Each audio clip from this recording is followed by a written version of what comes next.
wonder if anybody's gonna come to this. Guess we shall see, huh? Some background music. And let's pop out this guy, this chat. Hey Patrick.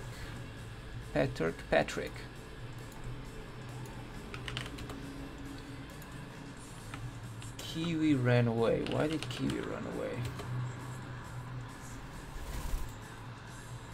Oh, you're back. Hi Kiwi. Pop out this chat. Okay.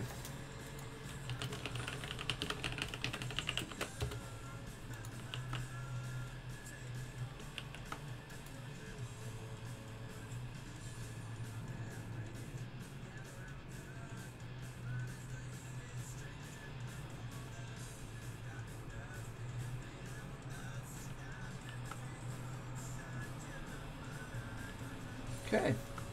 So I guess this is gonna work like kind of like office hours. I'm just gonna sit here waiting for people to show up and see if anyone does show up.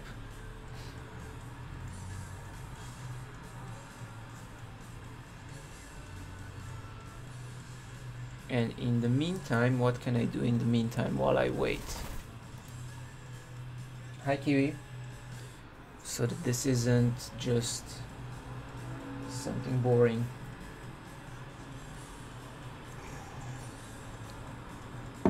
Awesome. Alright, so the music is nice and audible for me, so I have some background and everybody else can barely hear it. Perfect. I'm gonna... Actually, what do you think? Does it make sense to wait 5 more minutes to see if people show up, or to just go ahead and let people drop in and out as they want and ask questions? Actually, let's make a large image thingy so that people know that they should ask questions. So I'm gonna do that very simply with let's do a code sandbox. That's gonna be easiest. So I'm gonna create a React sandbox, and this one is going to say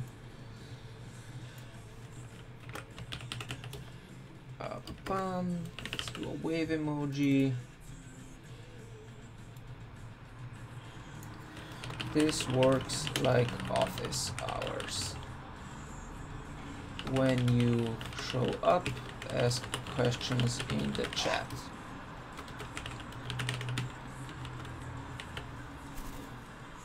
When you show up, ask questions in the chat.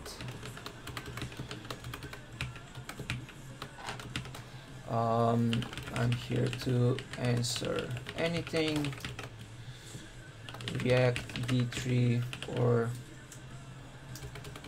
React for data viz or something else entirely, while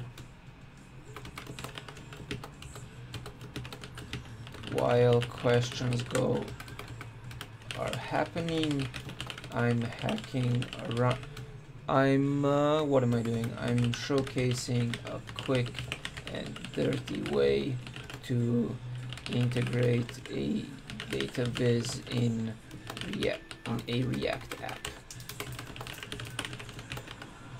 Okay, cool. Now let's go to styles, make that a little bigger. Font size 2 EMs. Perfect. So I'm gonna, let's see, we can close. How do I move this guy? There. What? Why is it not resizing? There we go. I wonder if I can project view. What? Dock to bottom, opening new window. Ah, there we go. That's gonna be here. Can everybody see this? How visible is it? I'm gonna make this a little smaller. So the idea is that this is here as a hello banner. and it's gonna stay here somewhere. Let's see, what does it look like?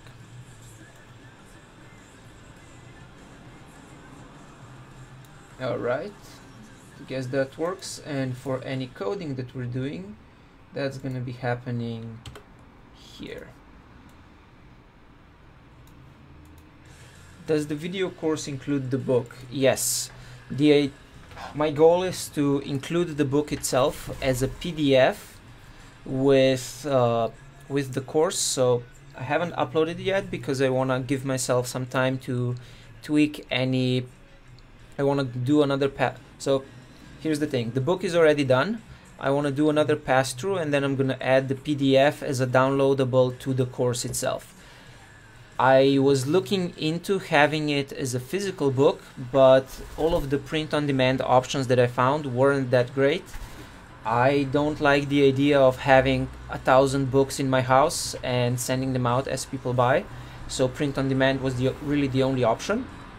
And while I was working on the update for the book, I found that it wasn't interactive enough. I kept wanting to include GIFs and emojis and stuff like that, and that wasn't working very well.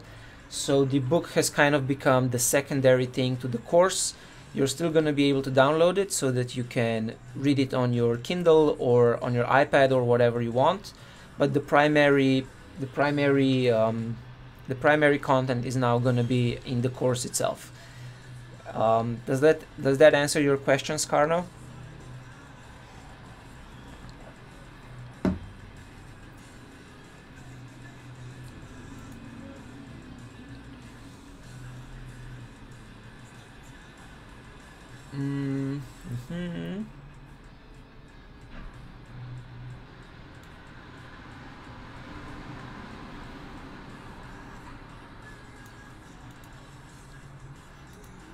Okay, so I'm hoping that I answered Scarno's question.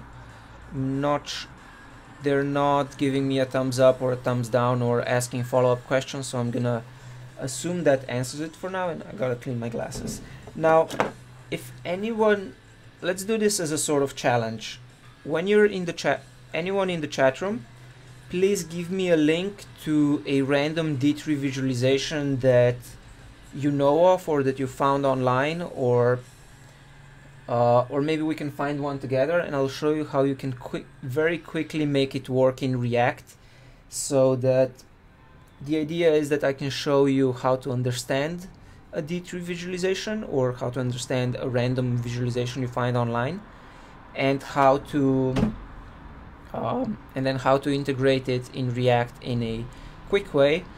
And I'll explain where the quick way falls short of how you would do it in like a proper project. And the reason I want you to suggest a visualization is so that you know that I'm not pre-prepared, because this is the kind of stuff you can learn from my React for Data Visualization course.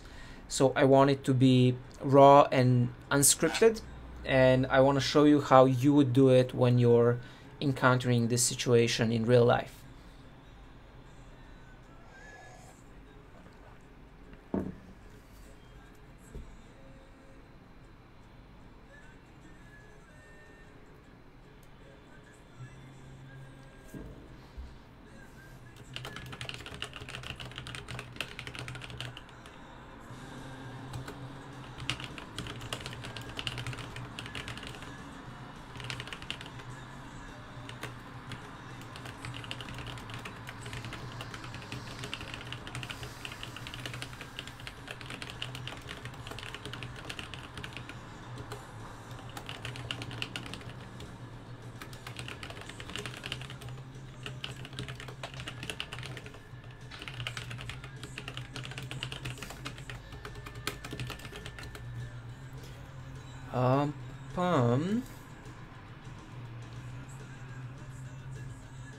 So while we're not getting too many suggestions on the chat room, I'm gonna go here to D3JS data-driven documents, and let's see what looks like a good one.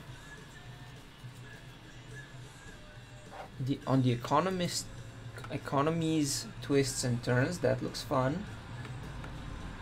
Ah, there we go. Agus, how do I pronounce your name? Is it Agus? Oh, right, let's see that. We have a bunch of them. So I'm gonna start with long delay on the YouTube tweet. That sucks. I wonder why YouTube has a long delay, because it should be using the same settings. But let's see, Guardian, World, the State of our Union. Oh, that's an interesting one. Okay, so this is gonna be difficult because I don't think we have, whoa, Kiwi, that is a gigantic feather. So this looks cool. Linguistic standard of the presidential address. I don't think we have the source code for this, so this is going to be especially challenging.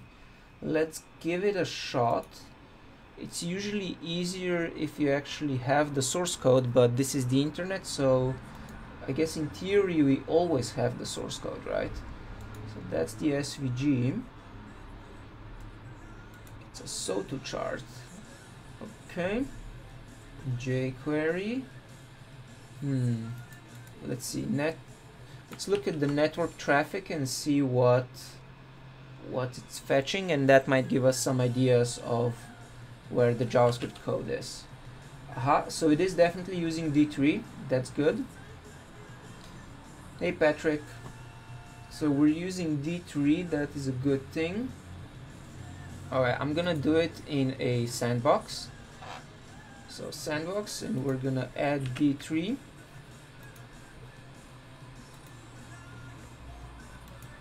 D3, and then where does this look like the code? Oh, interesting. They're using D3 wrapped in, I believe this would be jQuery. Okay, cool. So we found the code. Let's take this code and create a new file, state of the union.js, and we're gonna paste this here. I'm gonna change it so that it's, instead of self-invoking a function, it's gonna export the function.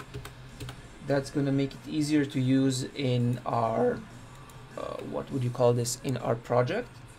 So that's our function. Let's see, const dataviz equals function, and we're gonna import asterisk from D3, asterisk as D3 from D3.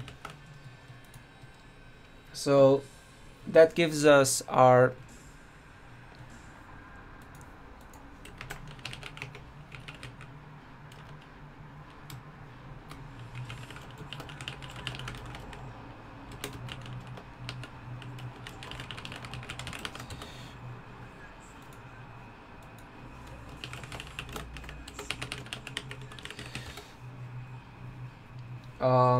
alright, so here what we just copied code from a random deployed code on the internet.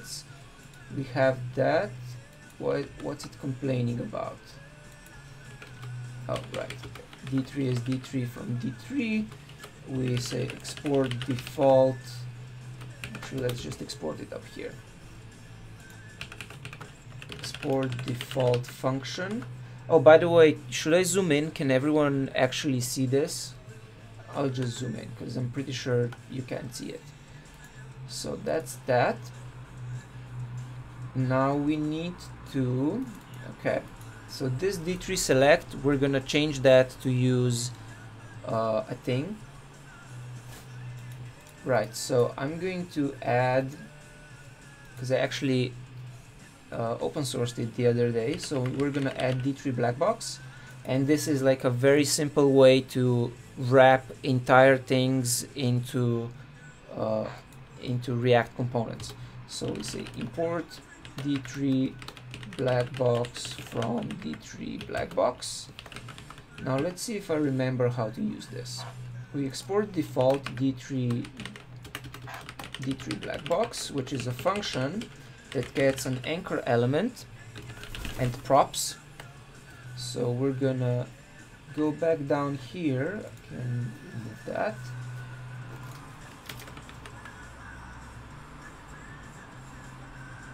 how did I load that React in CodePen? So this isn't React, this is Code Sandbox.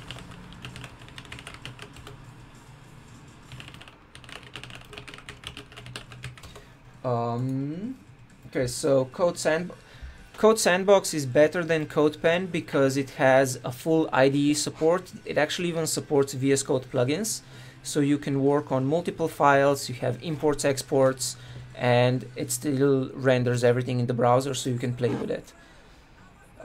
So we wrapped this random function from the internet in D3 black box.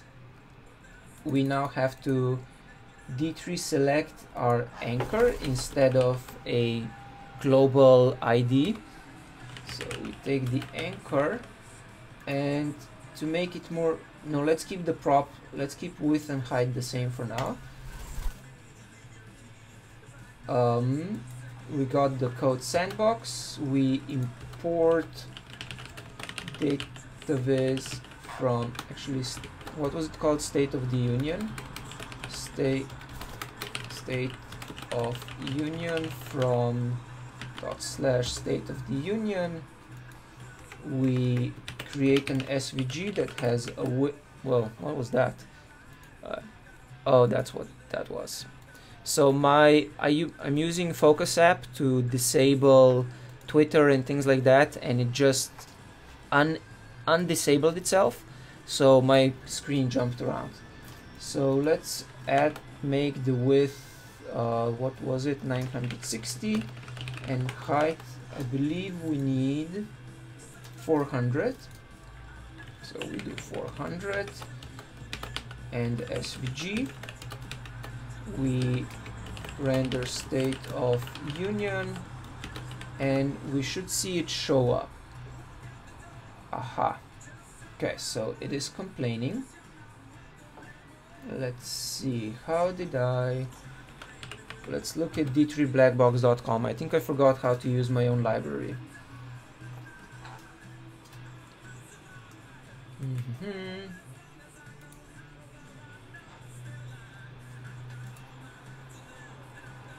Anchor.current, that's what I did wrong.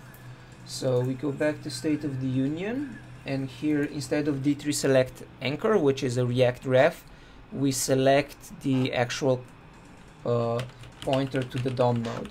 So anchor current, cool, it's good, that's good. Now let's see about these /template things.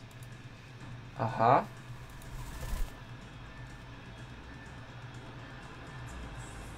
I see. So I think /_.template comes from Lodash. Let's see, are they using Lodash? No. Underscore? They're using underscore.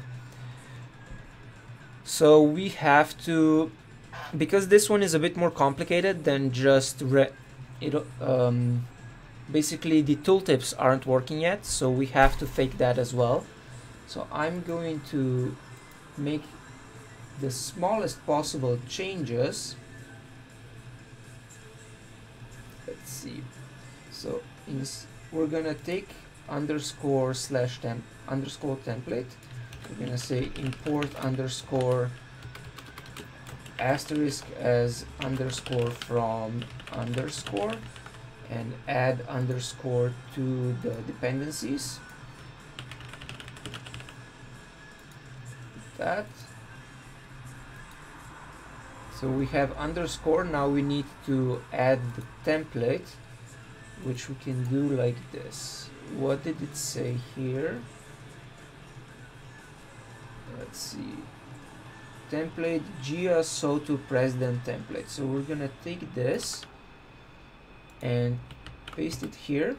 It's selecting it for us. We do .html, and I'm gonna just copy paste this into the code because we're trying for a quick integration and we're not trying to make it super scalable just yet. So we take that. What's it complaining about? Inner HTML of null. So we have the Gia pop-up template, so let's get that one as well.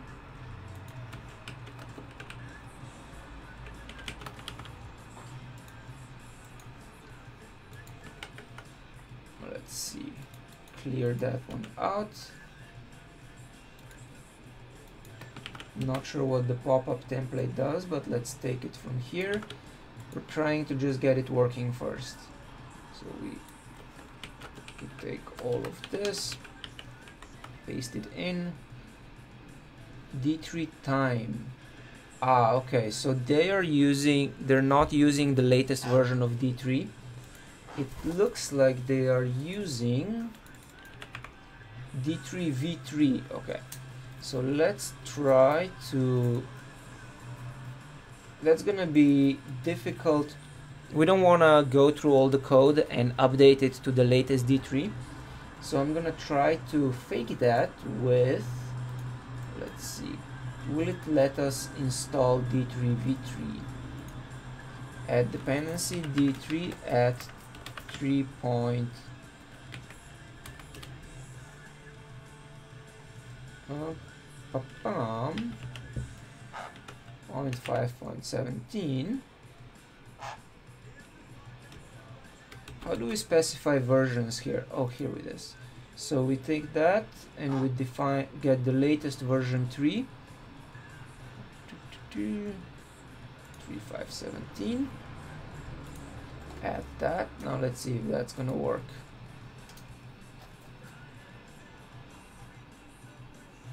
Precedents for each. Okay, so now we need to make sure that we are loading the data correctly.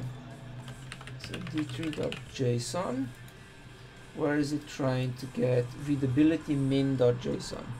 I'm gonna steal that file. Readability min.json. Let's see. Okay, so we go here. We're now copy pasting the file. And let's see, there was a question. Husky Blue is asking if it's possible to use React with WordPress. How can it be used since WordPress uses pages made within CMS by people who might know nothing about web dev? So React with WordPress is a bit of a tricky subject. I haven't actually gotten that to work before. I know that modern versions of WordPress they've added some support for React.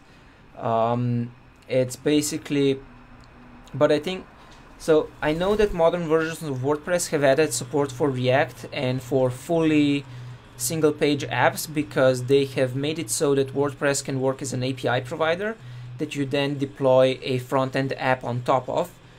But I think you need to have a so-called WordPress template that supports that. So you need to have a WordPress template that's built with React that supports the different features that WordPress provides. So I'm not sure about custom CMS pages that you build in WordPress. It depends probably on how the template is done.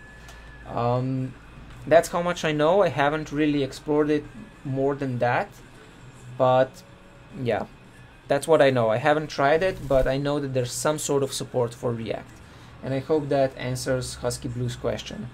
So back to our example, we are taking data from, we know that this is loading data from readability min.json because we saw that in the data loading function. So we can put that in our public directory, call it readability.min.json, paste it in. We go back to state of the union and we change this so that it's loading from /readability min.json, and I believe that should work. Okay, so something happened. We seem to be having some issue. So no more JavaScript errors, but I think what we're encountering now is that there is no CSS. Translate undefined undefined, that's not a good sign.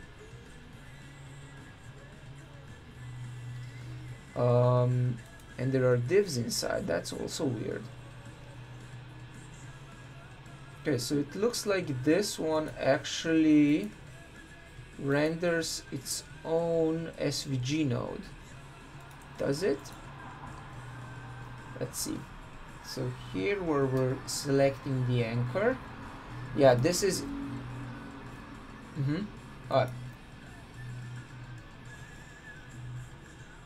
okay, so the way this works is, the way they designed this visualization is that it expects to be rendered in a div, not in an SVG. So let's try fixing that. So we say just state of the union. Now it's showing up, and I think we have to say component equals div. That way we aren't doing something weird with D3 black box. Okay, so that showed up. We now need to update, we need to get the CSS. CSS, wow. Let's see, what do we think the CSS for this should be? We can find it if we go to this, to the SVG, and look for where the styles are coming from. From main CSS, okay. So let's borrow main CSS. Go here, index.js, we add, okay, style CSS, we copy paste in main CSS. So that's working better. And obviously we don't have, let's see. So we successfully borrowed the data visualization that Angus, was it? Agus? Yeah, that Agus Guerra suggested. We copied it into a code sandbox. We don't have the images for every president because, you know, it would take a while to steal all of those photos, so we don't want to do that. Or we could also change it so that it's loading directly from the Guardian website, but that would take some work. Let's see, maybe we can figure that out. But we have the whole visualization. We took it pretty easily. The main thing we had to do is a so-called black box rendering technique that I teach in React for data visualization, where we can wrap essentially any function that does any sort of rendering in a higher order component called D3 black box, and that renders stuff. It's wrapped in a React component, so this is not like super scalable. You wouldn't want to use this for thousands of components, but it works really well for small experiments like this. And another cool one is that we get the reusability part. So if we want to render two of them for some reason, we get an error. That's weird. Huh. So something weird. Oh, I think I know what's going on. So because it's using global styles, the visualization itself, not global styles, it's using global IDs to connect things around, so it doesn't lend itself to copy pasting or to rendering multiple times. But it is a D3, it is a React component now that we can put anywhere in our React project. Hoscom asks if I will do more posts and videos about business and marketing soon, and yes, I will. I'm gonna do one later this week actually, because it's gonna be sort of a retrospective on the Black Friday / Cyber Monday / launch thing that I've done over the last, what was it, 6 or 7 days. So a recap of that is gonna come as a email and blog in a couple of days when I have some time to see the results and recollect my thoughts and things like that. So that's coming soon, and we're gonna be doing more visualization and React content as well as soon as I finish editing those 8 hours of video, because it's kind of kicking my ass, to be honest. Let's see, what can we do here? We can make it more flexible if we use props. So let's say width is 600 and height is still 400. So we can go into state of the union and we have our props. So here, instead of 940, we're gonna say props.width, hey Jamal, and we get an error visualization. And we can say props.height as well, and then it breaks, but it's not breaking because of a silly reason. It's breaking, and see, and we can now change just with props how large this visualization renders. Next one we're gonna try, let's see, Mhurahnyal, I don't know how to pronounce that.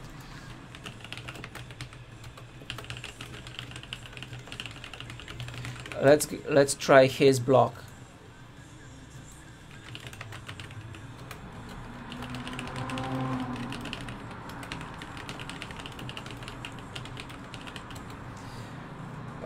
Okay, Zoomable sunburst on D3JS v4.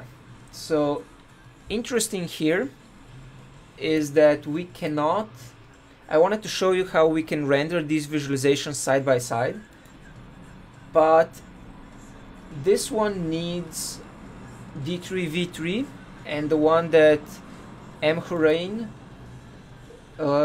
suggested uses v4, so I'm not sure how we can put those two together. Let's see, will it let us have two versions of the D3 dependency? So we take 4, can we add that? No. Alright, so we can't have two versions of a dependency, so we're gonna have to change that. We're gonna have to go with another project. So this one was 3.5, right?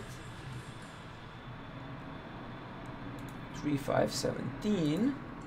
Yes, add that. Fork. So we're gonna fork that one. Did I fork it? Okay, so the sandbox is now forked. I'm gonna delete state of the union because it doesn't work with this version of D3. Add dependency for D3 v4. And let's try integrating the zoomable sunburst.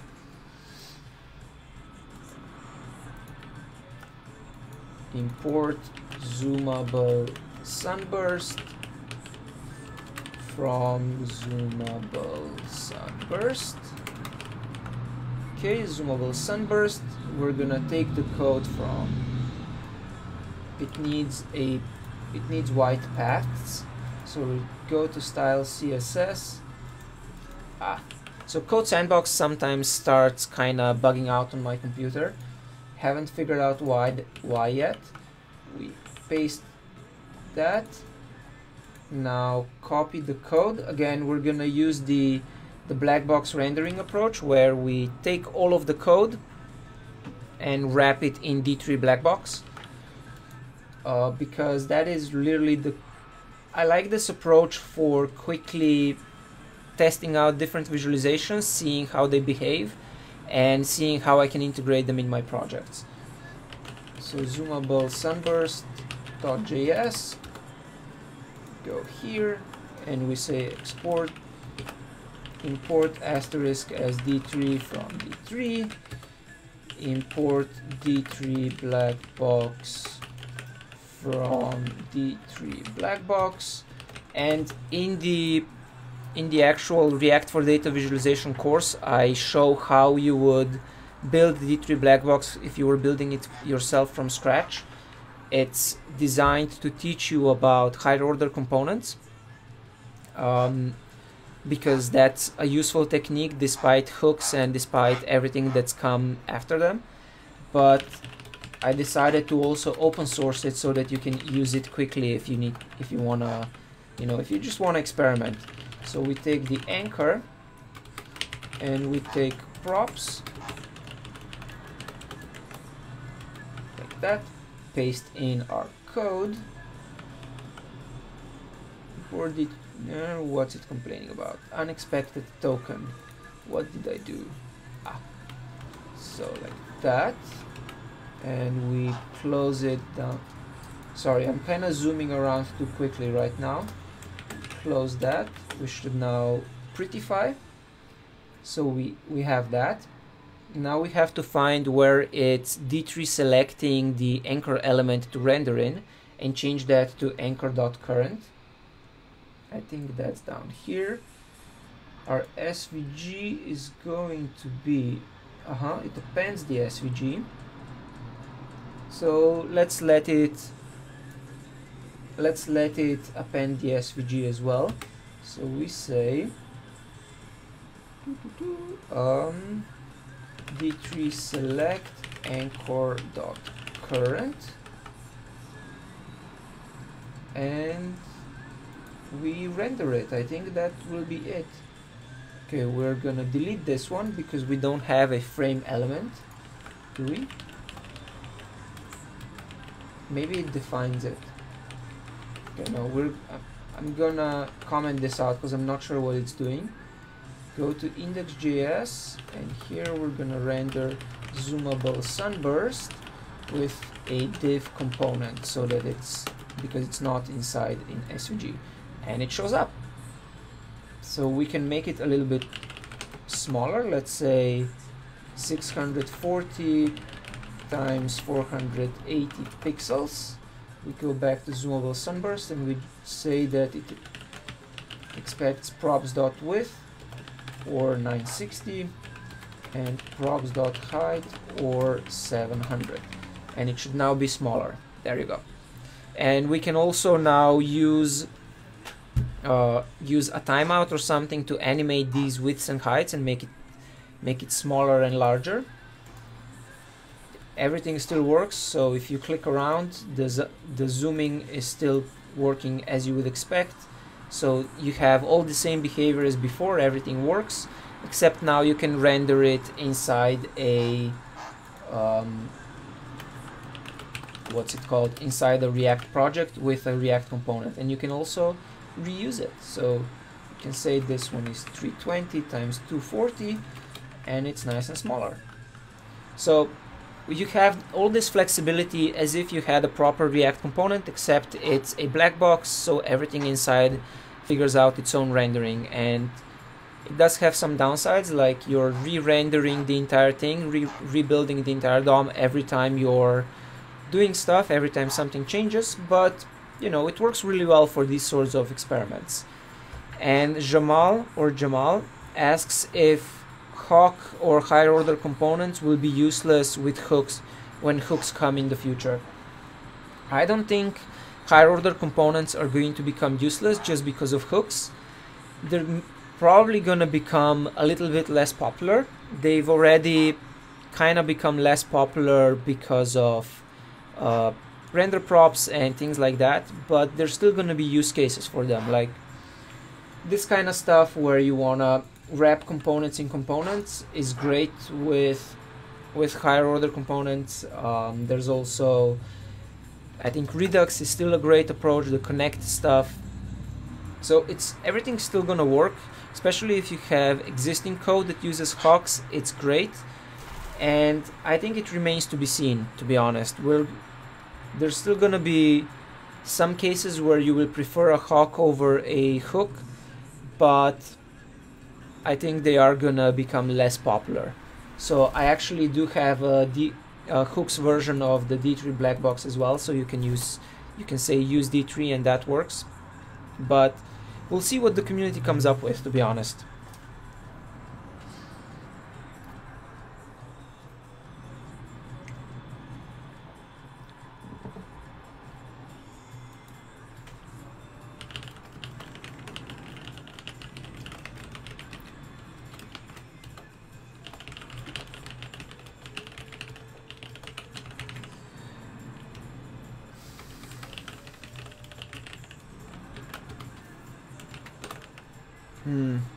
Okay, so Slack shortcuts don't work in YouTube chat.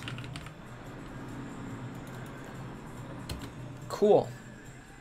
Did anyone... I think there was another example that...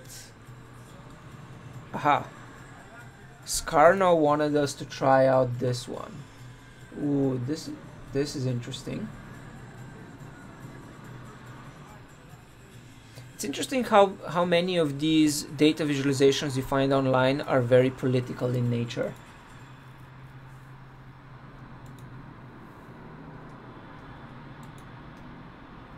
That's really cool, actually. I wonder how this is built.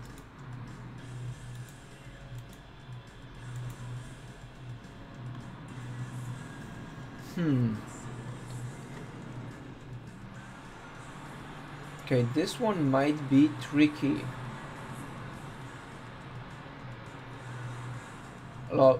Sponsored headlines. Ad for a helmet on a... Right. This is definitely a sponsored headline.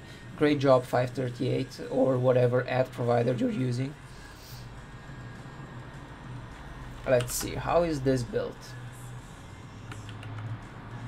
Go to check out the network tab. It's using D3. It doesn't seem to be using D3, although it does load a lot of JavaScript. So 25 JavaScript files. We have the JSON, Chartbeat.js. Interesting. Okay, I'm not sure what Chartbeat.js does or how it works, but we should be able to use the same approach to render it in our React code.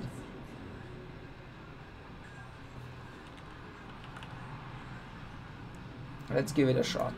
So we need to first find the actual JavaScript code that's rendering all of this, if it exists.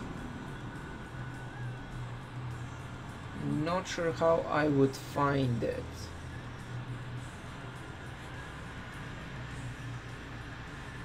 Bundle, that's gonna be hard. So it looks like they are heavily compiling all of their code, so I'm not sure we'll be able to find. I'm not sure we're gonna be able to steal this one. Steal is a strong word, but I don't think we're gonna be able to borrow it. Yeah, so this is the code they're using. Let's see if we can prettify it. Okay. Okay, let's try turning a black box scenario into alright, let's try that. I'm gonna use your Zoomable sunburst example because I think it's gonna be doable. Kat asks, how much did the AWS Lambdas and the gateway cost for my 24-hour project? I don't actually know, to be honest. I think I was able to stay under the what's it called? Under the free tier, because you get something like 1 million requests for Lambdas. But actually, let's check. Let's see if I can check.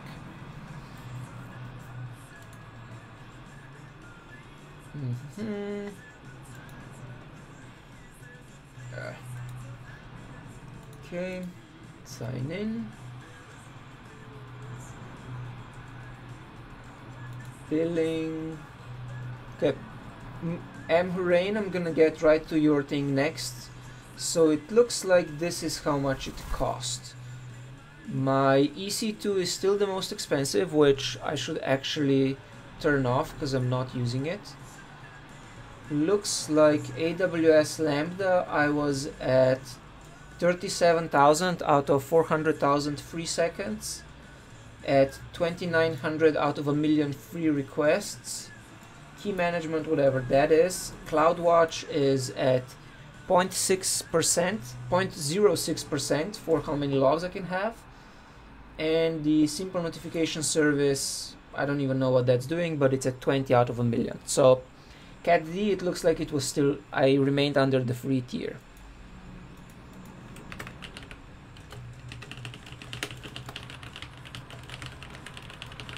Alright, now let's try Mhurain's interesting challenge and try to change the Zoomable sunburst into an actual full feature integration. That might push us over. I don't think I can finish that in the next 17 minutes. I was planning for 1 hour, but let's see. We're gonna pull through. We're gonna finish this. So Zoomable sunburst, export default. That's that one. Now let's try the full feature integration. I'm gonna do it as a class because that's gonna be easy. Class Zoomable sunburst extends React.component like that. Say import React from React. Now we are going to set our things are going to be set in state, so we're going to have all the different scales and things like that in state. So let's see what we need. For X we need the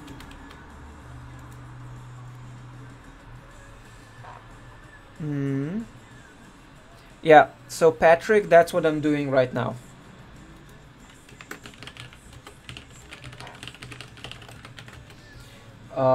So the main difference with the full feature integration versus the D3 black box integration is that we can we're gonna split the D3 example into data manipulation and into DOM rendering. We're gonna do DOM rendering in the what's it called?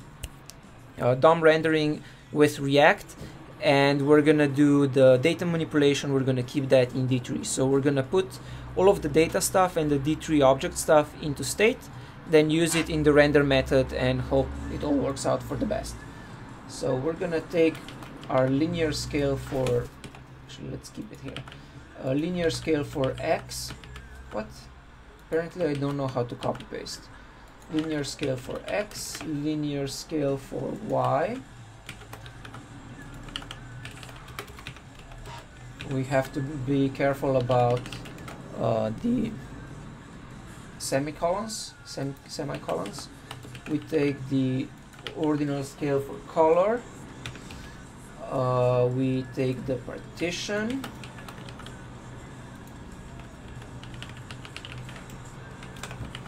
And we have an arc generator.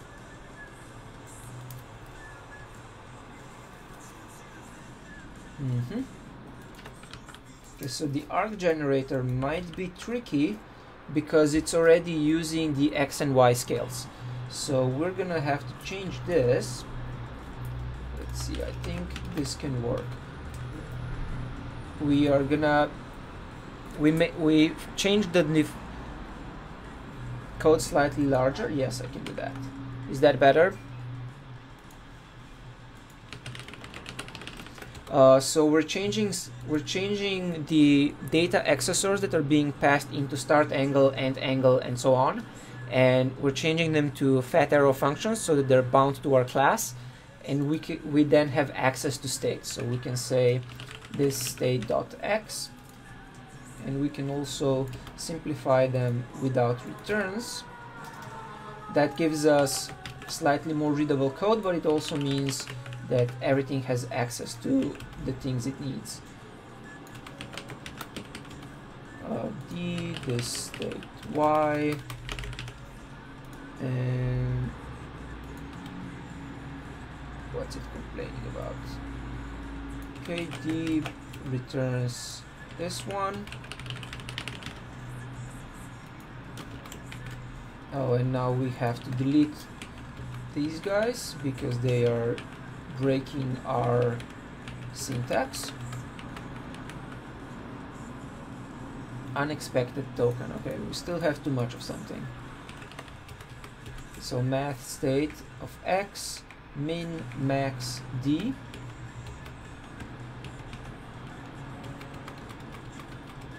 So state min max D. We don't need return. Okay, there. Now we have correct syntax. Let's see what's next. So we now have we now have the basic things we need to set up. We've set up our scales. We have the partition layout generator, and we have the arc generator, which produces these arcs. So I think next we are going to start rendering and loading data.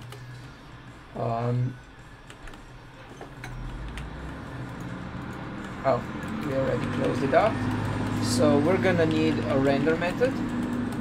The render method is going to return an SVG. The reason it's returning an SVG is because that's how the original code was designed.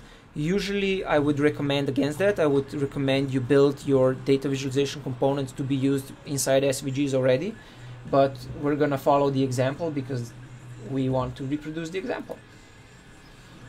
So we render, we return an SVG with a width of width and a height of height. How much time do I code in a day? It really depends. I like to say I code all day, but it kind of fluctuates. I'm at my day job. I spend most of my day coding. I'm either coding or in meetings about coding. And on my side projects, I split it about probably. Well, a lot of my marketing is also coding. Like right now, this technically falls under marketing, but I'm also coding, so it's kind of difficult to answer, to be honest. But I'd probably spend at least a solid 7 to 8 hours. Actually, you know what? We can check. Let's see, rescue time. Sorry, everyone, small diversion because Mohammed asked the question, and as I said, the primary focus of today is answering questions. So let's see. Your daily dashboard, can I average it? Top activities.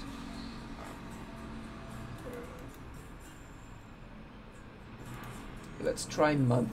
Let's try yearly for this year. It's gonna take a while to load. And actually, while it's loading, we can continue working on our thing. So we got the SVG. We have to take the width and height from props. Height equals this dot props. Now, so the part we're currently transforming is this one. Inside we add a grouping element. We're gonna copy this translate. The translate is what moves a grouping element around in an SVG. So take that. We say this is a grouping element where it transform. It looks like that. And we close it and we close the SVG. It's complaining because we have to make it dynamic. Now it works. And normally I would translate this into ES6 strings, but because it already exists and we know it works, there's no reason to change it. Let's see if this loaded. Okay. So I have spent this year 170 hours in software development. So if we see day of year,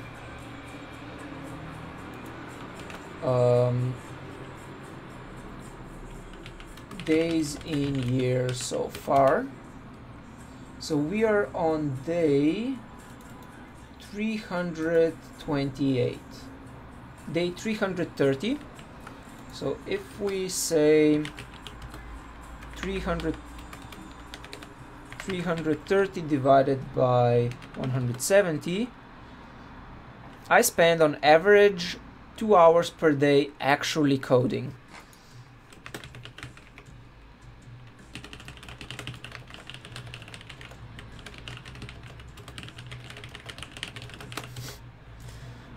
Which, you know, is kind of sad when you think about it, but that's what it works out to. That's how much time I spend actually writing code.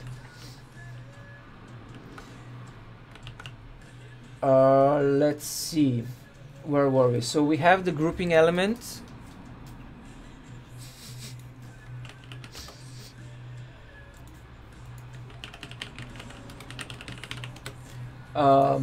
We have the grouping element. What's next? Loading the data. We're gonna load data in component did mount. So I'm gonna copy the D3 JSON.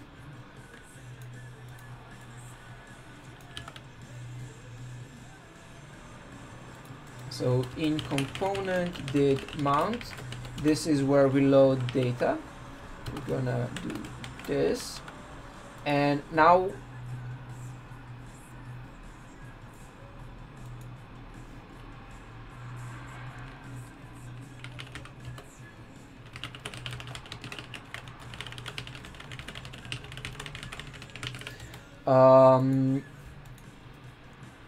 so component did mount. Here we are loading the data.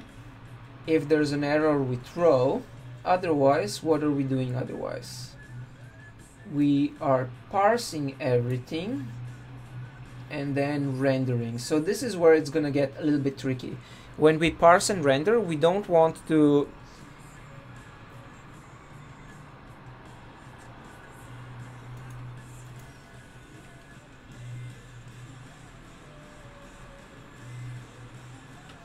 Dmitry, I'm not sure I follow your logic. We took how many days there are and divided that by the number of hours. Or rather, yeah, I have spent 170 hours over 170 hours over 330 days. So if you divide 170 by 330, you would get how many hours per day, or I don't know, I'm getting confused right now, so I'm just gonna go back to this example. Let's see, root sum function blah. Okay, we're gonna update this in our now we need to, what's happening here is that the example is parsing our data, passing it into the partition generator,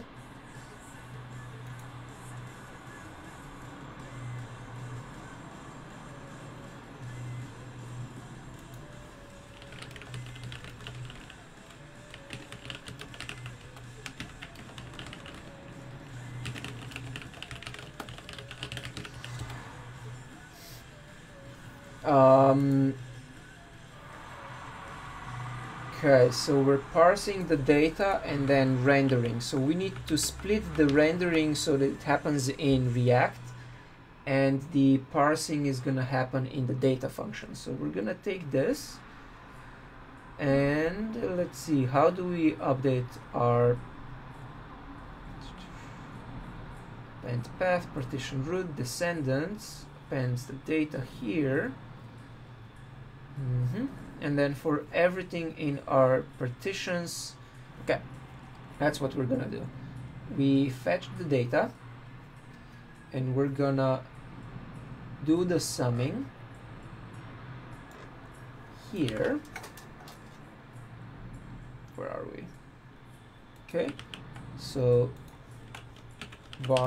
let root equals root, and here we're gonna I'm not gonna simplify that code, and we're gonna say this set state. We're gonna say data equals root.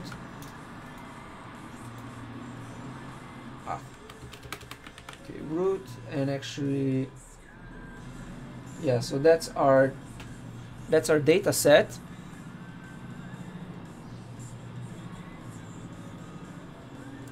Warshin Bear asks, if you wait until component did mount to call the data, what are you doing for the initial state? So you never want to, basically you don't want to fetch data until you know that your component is mounted or that it's about to be mounted. But component will mount has gone out of React. It's not something we're supposed to be using anymore. So component did mount is really the only option you have for loading data. In the meantime, while your data is loading, you should be rendering some sort of placeholder, like hey, we're loading data, or a loading indicator, or just anything really that says something is going to show up here. And the new React suspense makes that easier to implement. The reason we're not using React suspense is because Dan Abramov says that there's still no real solution for fetching data. React suspense right now is still kind of buggy. It's out, you can use it, but it's only really useful for lazy loading components. It's not useful yet for like loading data and stuff like that, according to Dan Abramov. So we have component did mount, and we updated state with our data. What is it complaining about here? So radius doesn't exist. That's interesting. Let's make sure radius exists. Where is it from? So I'm gonna take radius, put it here, and say this props width height and this props height. Now we're gonna write a derived component from derived state from props, and that's going to generate new state for us every time something changes. Einbüsken asks if I'm using React hooks in daily coding, or is it just another syntax? You shouldn't be using React hooks in daily coding yet, because it's still alpha, it's not out yet. It's gonna come in the next version of React, and unless you're building something from scratch, something new, there's no sense in rewriting everything you already have. So once they become stable, once they're part of stable React, go ahead, start using them, but until then there's no reason. Okay, so static get derived state from props, right? Let's see, I always have to look that one up because I forget what it gets, exactly what it gets.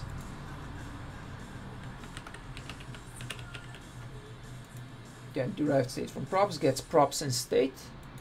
So we take props and state.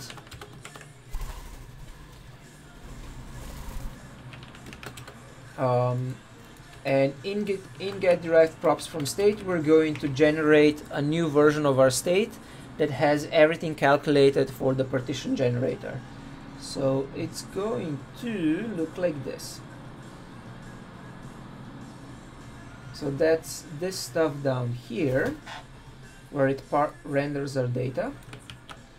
It gets partition root descendants, and yeah. Actually, I guess we don't need, no, we don't actually need get derived state from props, because our props aren't changing. We can do it here. So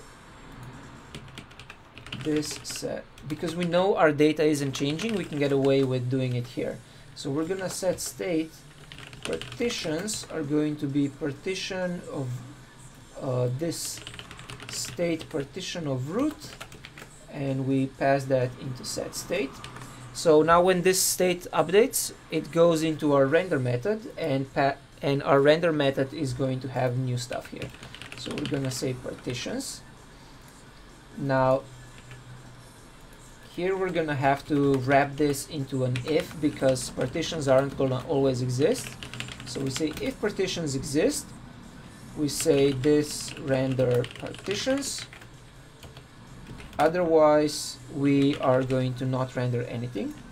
And the reason I'm splitting the render method into two methods is so that it's easier to read.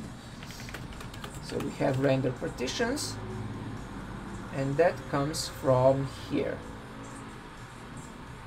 We basically go through each partition, and we return a path that takes the arc generator to create its shape, and gets the color with the color generator. So I'm gonna copy this so that we can, actually let's do it this way, so that you can see exactly which part we're taking. Okay, so we're gonna say const, we're gonna need partitions, we're going to need color, and this is going to come from this dot state, and we're going to return partitions dot map. That's going to be our partition, and for each one of those we're going to return a path that has the d argument, that's the shape of the path, defined with arc of p. So we need to take arc as well. So that's this part here. Then we say style. Fill is going to come from color of p. Okay, let's call it d, because that's the usual way people do it. So our fill is gonna have this color. Save, just to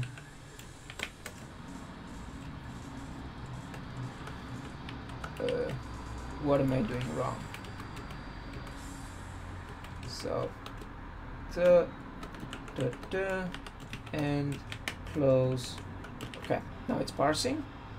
So that's the color, and we have to define an onClick, which does what?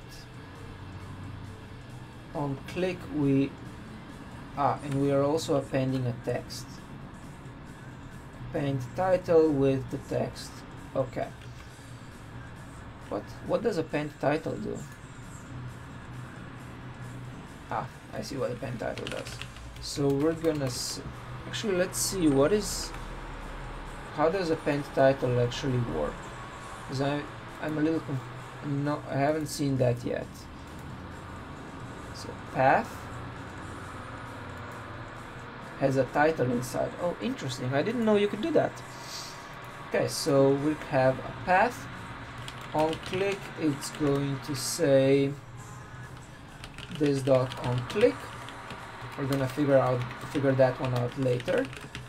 Now, path, inside the path we add a title that looks like this. And we're gonna figure out where format number comes from. And title. Now, where is format number from? Format number is D3 format. Okay, we can copy paste this one from here because we're not using it anywhere else. Const. Okay, so we should now be able to render a basic one. We should be able to render a basic sunburst that doesn't zoom. So let's try. I'm going to swap this so we're no longer exporting D3 blind box.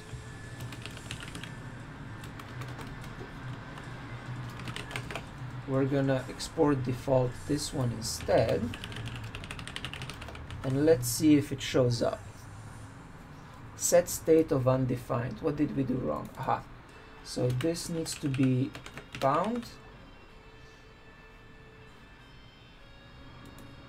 and it should be working, but it isn't.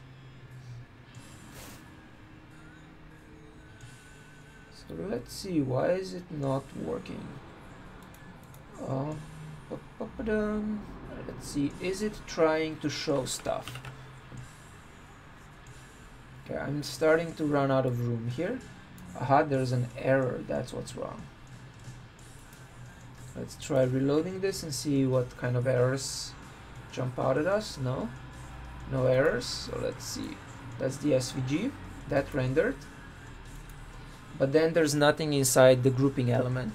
So let's figure out what happened there. Did we actually load data?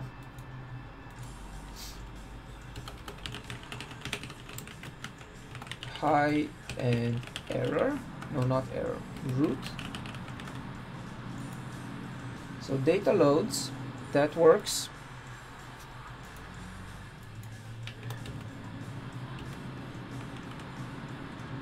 Does this work? Console log this stuff. Okay, that shows up. Node. Why are those nodes?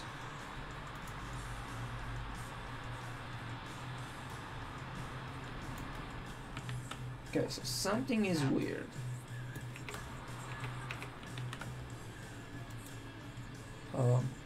let's see here, console log. Let's do it in this one. Let's see if we're actually rendering anything at all. Console log partitions.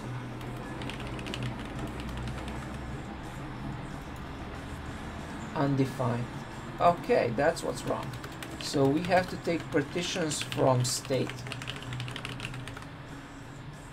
And now it shows up. Voila. So we now have a sunburst diagram with full integration. Titles still work. It loads the data, and now let's make it so that when we click on it, the interaction works as well. So we're gonna go, we defined an onClick handler here. Where is it? So we have this dot onClick. So let's copy the click handler from here and see what it's doing.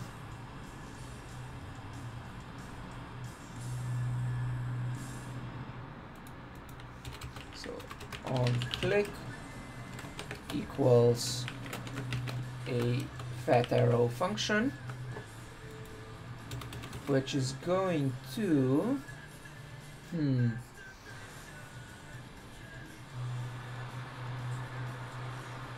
this is gonna be difficult.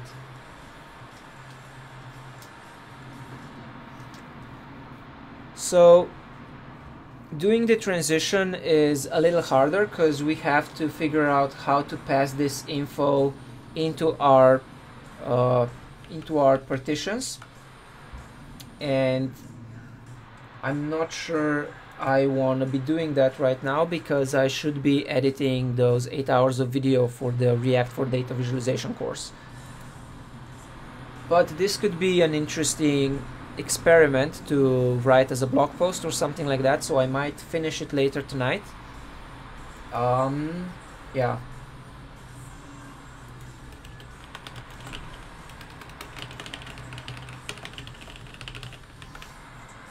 So I'm gonna comment this out for now. Is everyone okay with that resolution, that we leave it at transitions and I go edit videos?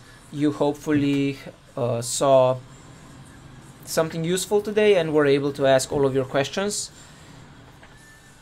Give me like a thumbs up in the chat room if you agree, or a thumbs down or boo if you disagree. And I think this will be a great blog post later this week. And I'll figure out the transition stuff as well.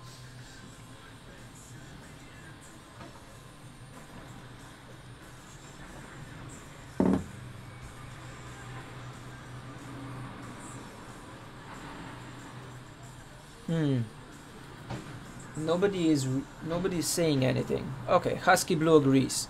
That's it. That's good enough for me. One person agrees. And I guess this is the part where I plug my course. So so if you're still on the fence, or if you haven't gotten the React for Data Visualization course, you're gonna be able to learn a lot more about React and D3 and learn both in quite a lot of detail. Dimitri asks if I will do animation. Yes, there's a lot of animation in the course itself. I'm gonna give you the links. I totally think you should get it. I'm obviously biased. It's $52 down. It's $52 off until tomorrow morning. Then it's going to go up in price. So if you liked what you saw today in this past hour, why Heke just got here, but hopefully he can look back. And yeah, if you want to learn about this stuff more, you can go check out the course. I'll be posting the example we worked on today as a blog post later this week, and that's it from me for today. So link, and in the Twitch as well. And I will see you guys next time I live code, hopefully. Thanks everyone for hanging out.